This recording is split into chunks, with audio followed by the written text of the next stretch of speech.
Let My People Go finds its name from the Exodus narrative. And one of the stories in the Exodus narrative that I just find so intriguing is the story of Moses once the people have left Egypt and now they are in the wilderness. Moses is trying cases. This is a new nation. This is people learning and unlearning at the same time. And he is trying cases from morning to night, settling disputes amongst these vulnerable people who are finding themselves in this new community of faith.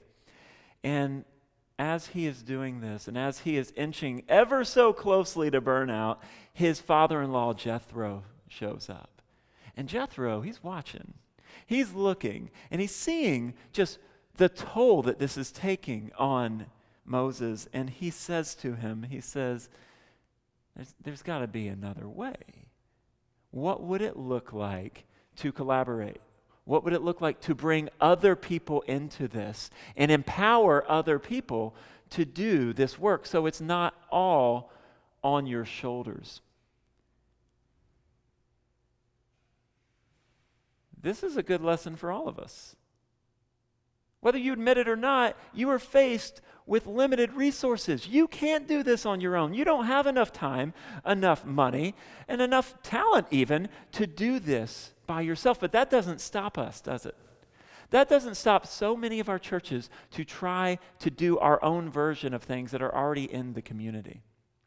You will not find that approach with this curriculum.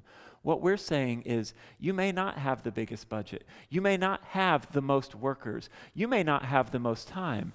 But that is why our churches can do what they do in the community and then collaborate with others who are already doing good work in our neighborhoods. I'll never forget my friend Nathan. He was part of the Let My People Go pilot project several years ago. And Nathan called me up one day and said, I don't know what to do. I need help. I don't know what to do, but could you help us think through what to do? And I'm like, okay, what's going on? And he goes, there was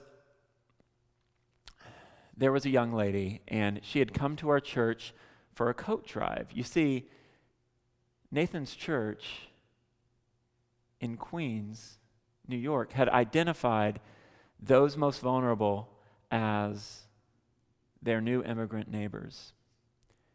And they were giving coats because it was cold in New York City in December. And this young woman comes in and she cannot speak English. She is from another country. And as they are talking, they both basically say, we're going to see each other again. But he wasn't prepared for how he would see her. Months later, he's checking his community Facebook page because someone said that there was a brothel on the community Facebook page. And he clicked the link and immediately wished he hadn't, because he saw the face of the woman to whom he gave a coat in a provocative pose. And that's why Nathan was calling me. He was like, what do we do? I believe that there could be an illicit massage parlor right next to my church, and I don't know what to do. And I said, this is where we collaborate. This is where you partner with those who are already working in this area. And so we hatched a plan, and he had already laid the groundwork with his local precinct to really think through what did collaboration already look like. And so all it took was him making a phone call and saying, hey, I think this person could be exploited because this isn't the job description that she gave me when we gave her a coat. And so the local precinct got heavily involved.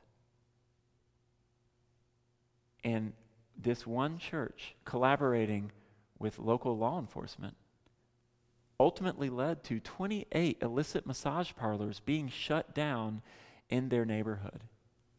This one church with limited resources was able to see the fabric of their community shift and change.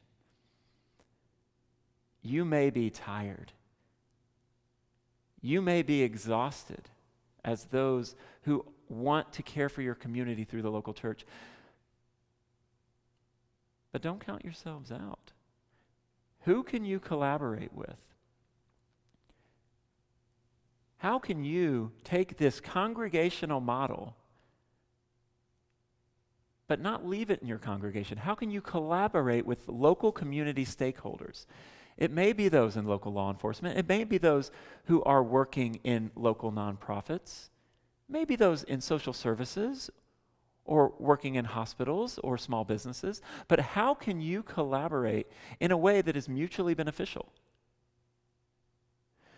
It's not, we have to rework this in our brains.